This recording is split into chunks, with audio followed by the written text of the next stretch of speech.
আয়ারল্যান্ডের একটি ছোট্ট গ্রাম বেলিউস টাউনে মানুষ আজও এমন এক ব্যক্তিকে মনে রাখে যে দিনে দুপুরে ৩৬ লক্ষ ডলারের ডাকাতি করেছিল। আশ্চর্যের বিষয় হলো না তার হাতে বন্দুক ছিল আর না ছিল মুখে কোনো মুখোশ। তবে পুলিশ তার চুলও বাঁকা করতে পারেনি, কারণ সে এই সমস্ত লুটপাট একেবারেই আইনি উপায়ে করেছিল। এই ব্যক্তির নাম ছিল বার্নি কার্লি, একজন রহস্যময় এবং চতুর গ্ল্যাম্বার। এতটাই চতুর ছিলেন যে খেলোয়াড়দের খেলোয়াড় এবং বুকিরা তার নাম শুনলেই জুয়া বন্ধ করে দিত। সে নিজের মস্তিষ্ক ব্যবহার করে সিস্টেমের দুর্বলতাগুলো শুধু খুঁজে পায়নি, বরং সেগুলোকে নিজের হাতিয়ার বানিয়ে ফেলেছিল। এটি ১৯৭৫ সালের সেই আশ্চর্যজনক কাহিনী যা পুরো দুনিয়া আজ ইয়েলো স্যাম বেটিং কু নামে চেনে। হ্যালো এভরিওয়ান, ওয়েলকাম করছি অন বোর্ড উইথ ছেত্রীর আরেকটি নতুন এপিসোডে। চলুন তাহলে দেরি না করে শুরু করা যাক।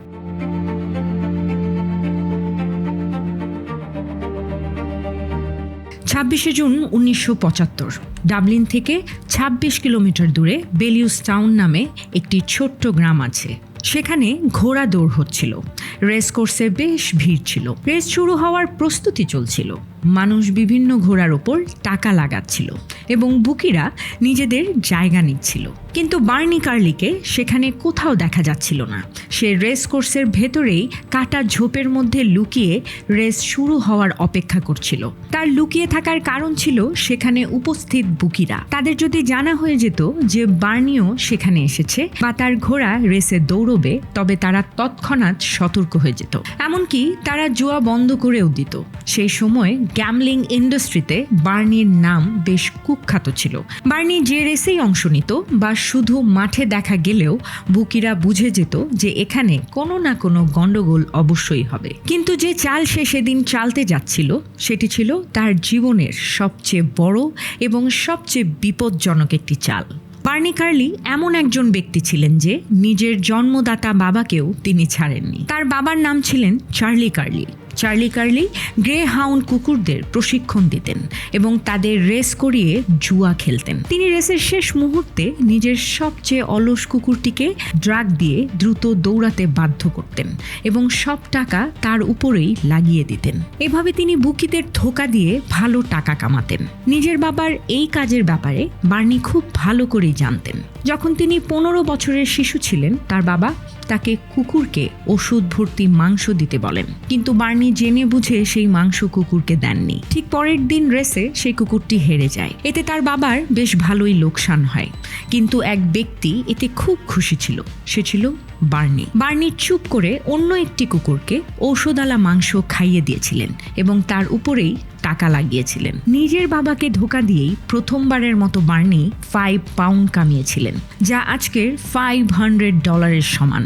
অর্থাৎ যে ব্যক্তি জুয়ার শুরুই নিজের বাবাকে ধোঁকা দিয়ে করেছেন, তিনি বাকি দুনিয়ার কি হাল করবেন তার আন্দাজ আপনি অল্পক্ষণেই পেয়ে যাবেন। বেটিংয়ে একজন জুয়ারি থাকে যে ঘোড়ার ওপর টাকা লাগায় এবং যদি তার ঘোড়া জিতে যায় তবে টাকা ডাবল, ট্রিপল বা যা রেট থাকে তা পাওয়া যায়। আর এই রেটই সেট করে বুকিং, যে ঠিক করে কোন ঘোড়ার ওপর কত গুণ বেশি টাকা পাওয়া যাবে। যদি ঘোড়া অলস হয় তবে তার জেতার সম্ভাবনা কম থাকে। ১ থেকে ২০, অর্থাৎ ১ টাকা লাগান আর এর জেতার পর ২০ টাকা নিয়ে যান। ঠিক একইভাবে যে ঘোড়ার জেতার সম্ভাবনা বেশি থাকে তার রেট সবচেয়ে কম হয়, কারণ সবাই সেই ঘোড়ার উপরেই টাকা লাগায়। এই বেটিং সিস্টেমের সবচেয়ে বেশি টাকা সেই ইনকাম করতে পারে যে অলস ঘোড়ার উপর টাকা লাগিয়েছে এবং তার ঘোড়া জিতেও গেছে, অর্থাৎ ২০ গুণ কামাই। বার্নির বাবা চার্লি কার্লি সারা জীবন নিজের অলস গ্রে হাউন্ডদের ওষুধের মাধ্যমে অ্যাক্টিভ করতেন এবং অ্যাক্টিভ কুকুরদের অলস বানাতেন। এভাবে তিনি বুকিদের ধোঁকা দিতেন রীতিমতো। আর যেহেতু সেই সময় বেটিং লিগ্যাল ছিল না, তাই নিয়মগুলোর মধ্যেও বিশেষ কিছু ছিল না। ১৯৫৬ সালে এমন একটি ঘটনা ঘটল যা চার্লিকে নাক পর্যন্ত ঋণে ডুবিয়ে দিল। তিনি সব সময়ের মতো নিজের অলস কুকুরকে ড্রাগ দিলেন এবং সব টাকা তার উপর লাগিয়ে দিলেন। আর প্রকৃতিরও হয়তো অন্য কোনো প্ল্যান ছিল। ওষুধের ভুল প্রতিক্রিয়ার কারণে শুধু যে সেই কুকুরটি হারল তা নয়, বরং পড়ে যাওয়ার কারণে তার মেরুদণ্ড ভেঙে গেল। তখন বার্নির বয়স ছিল মাত্র 16 বছর। তিনি সেই বয়সে তার নিজের বাবার হার মেনে নিতে পারেননি। এই এক হার পুরো পরিবারকে ঋণে ডুবিয়ে দিয়েছিল সেই সময়। বার্নিকে স্কুল ছেড়ে সেই সময় ফ্যাক্টরিতে কাজ করতে হয়েছিল, যাতে নিজের বাবার ঋণ শোধ করতে আর তার সাহায্যকারী হতে পারেন। পরে 18 মাস দুজনেই দিন রাত পরিশ্রম করলেন এবং যা কিছু কামিয়েছিলেন তার সবটাই বুকিদের ফেরত দিতে খরচ হয়ে গেল। এটি সেই সময় ছিল যখন বার্নি জুয়ার বিপজ্জনক এবং অন্ধকার দিকটি খুব কাছ থেকে দেখেছিল। এরপর বার্নি নিজের জীবনে অনেক ধরনের কাজ করেছেন, কিন্তু সব জায়গাতেই শুধু লোকসানি হয়েছে। কখনো বেটিং শপ খুলেছেন তো কখনো পাব। মিউজিক ম্যানেজমেন্টেও পা রেখেছিলেন, কিন্তু সেখানেও বিজনেস জমেনি ঠিক মতো। এমনকি তিনি স্মাগলিংও শুরু করে দিয়েছিলেন। তিনি বর্ডারের ওপারে জিলেটের ব্লেড স্মাগল করতেন। কিন্তু একদিন বর্ডারে যুদ্ধ শুরু হয়ে গেল এবং গুলির আওয়াজ বার্নিকে আতঙ্কিত করে দিল। আর এসব কিছুর পাশাপাশি তার মন সবসময়ই হর্স রেসিং এবং জুয়াতেই আটকে থাকত। অবশেষে তিনি গ্ল্যাম্বিংয়ের পেশাদার দুনিয়ায় পা রাখার সিদ্ধান্ত নিয়ে নিলেন। আর নিজের বাবাকে ধোঁকা দিয়ে হলেও তিনি তার জীবনের প্রথম কামাই কিন্তু এই জুয়ার ফিল্ড থেকেই করেছিলেন। 1975 সাল পর্যন্ত তিনি গ্ল্যাম্বিংয়ের দুনিয়ায় খুব লুটপাট চালিয়েছিলেন। অনেকবার তার ট্রিক কাজ করে যেত, আবার কখনো তিনি ঋণের নিচে ডুবে যেতেন।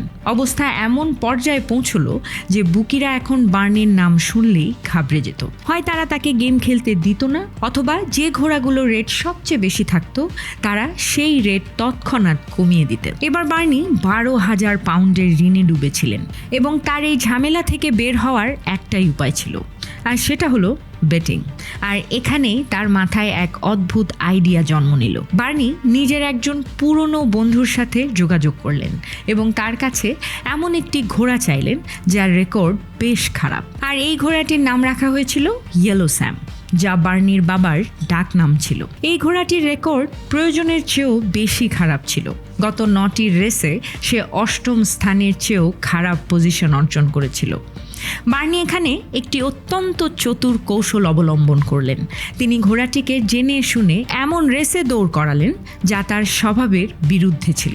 এতে ইয়েলো স্যামের অফিসিয়াল রেটিং আরও কমে গেল, এমনকি সে হ্যান্ডিক্যাপ রেসিংয়ের জন্য যোগ্য হয়ে গেল, যেখানে বাস্তবতা ছিল একদমই উল্টো। ইয়েলো স্যাম শক্ত মাটিতে দ্রুত দৌড়ানোর ঘোড়া ছিল। বার্নি ইয়েলো স্যামকে আন্ডার হ্যান্ডিক্যাপ করালেন, কারণ যখন আসল রেস আসবে তখন যেন সে দ্রুত দৌড়াতে পারে। তিনি 26শে জুন 1975 সালে বেলিউসটাউন রেস কোর্সে হতে চলা একটি ন্যাশনাল রেস নির্বাচন করলেন। এটি একটি হ্যান্ডিক্যাপ রেস ছিল, যার নাম ছিল মাউন্ট হেনুয়ার হ্যান্ডিক্যাপ হার্ডল। কিন্তু এখন পর্যন্ত তিনি যা কিছু করেছেন তা তার পরিকল্পনার মাত্র একটি অংশ ছিল। বেলিউসটাউন ট্র্যাক বেছে নেওয়ারও একটি বিশেষ কারণ ছিল।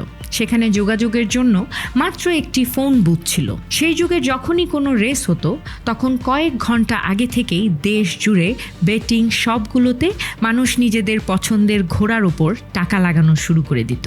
বেটিং শপওয়ালারা বুকিদের সাথে কানেক্টেড থাকতো। যে ঘোড়ার উপর বেশি টাকা লাগতো শপওয়ালারা বুকিদের বলে সেই ঘোড়ার রেট কমিয়ে দিত। কিন্তু নিয়ম ছিল, যদি একবার রেস শুরু হয়ে যায় তাহলে রেট লক করে দেয়া হবে। বার্নি ভাবলেন, যদি তিনি শেষ মুহূর্তে বেলিউসটাউন রেস কোর্সের একমাত্র ফোন লাইনটি কোনোভাবে ব্লক করে দিতে পারেন, তবে সেখানে বুকিদের যোগাযোগ বেটিং শপ ওনারদের সাথে বিচ্ছিন্ন হয়ে যাবে এবং ইয়েলো স্যামের রেট শেষ পর্যন্ত 1 থেকে 20ই থাকবে। কিন্তু এই কাজ এমনভাবে করতে হতো যাতে কারো সন্দেহ না হয়, কারণ বুকিরা টের পেলেই সব ঘোড়ার রেট কমিয়ে দিতে পারে। এই পরিকল্পনার সাফল্য তখনই সম্ভব হবে যখন বার্নির বিশ্বস্ত বন্ধুরা তাকে সঙ্গ দেবে। তিনি পুরো আয়ারল্যান্ডে 300 জন মানুষকে বেছে নিলেন যারা শেষ মুহূর্তে গিয়ে ইয়েলো স্যামের উপর টাকা লাগাবে। এর জন্য বার্নি তাদের 50 থেকে 300 পাউন্ডের ক্যাশ খাম দিয়েছিলেন। এই পরিকল্পনার জন্য বার্নি 15,000 পাউন্ড জোগাড় করেছিলেন, যা সেই সময় তার সারা জীবনের সঞ্চয় ছিল।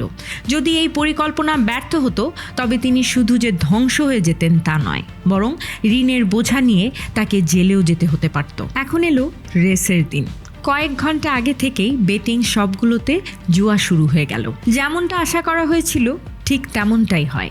ইয়েলো স্যামের ওপর সবচেয়ে বেশি রেট ছিল, কারণ তার অফিসিয়াল রেটিং ছিল বেশ দুর্বল। রেস শুরু হওয়ার ঠিক 25 মিনিট আগে বেনি নামের এক ব্যক্তি বেলিউস টাউন রেস কোর্সের পাবলিক ফোন বুথে পৌঁছালেন। ইনি ছিলেন বার্নির একজন অত্যন্ত বিশ্বস্ত বন্ধু এবং তাকেই পাবলিক ফোন বুথ দখল করার দায়িত্ব দেওয়া হলো। তিনি ফোন তুললেন এবং ইচ্ছে করে কাঁদতে শুরু করলেন। কিছুক্ষণ লাইনে দাঁড়িয়ে থাকা মানুষজন সহ্য করলো, কিন্তু তিনি বললেন যে তার খালা অসুস্থ এবং মৃত্যু শয্যায় আছেন। আমার তার সাথে কথা বলা খুব জরুরি এই মুহূর্তে। অনেক মানুষ তার দুঃখে শরিক হলো, কিন্তু সেই লাইনে দাঁড়িয়ে থাকা বুকিদের বেশ সমস্যা হচ্ছিল। বার্নি তার বন্ধুকে কিছু নির্দেশনা দিয়ে রেখেছিলেন।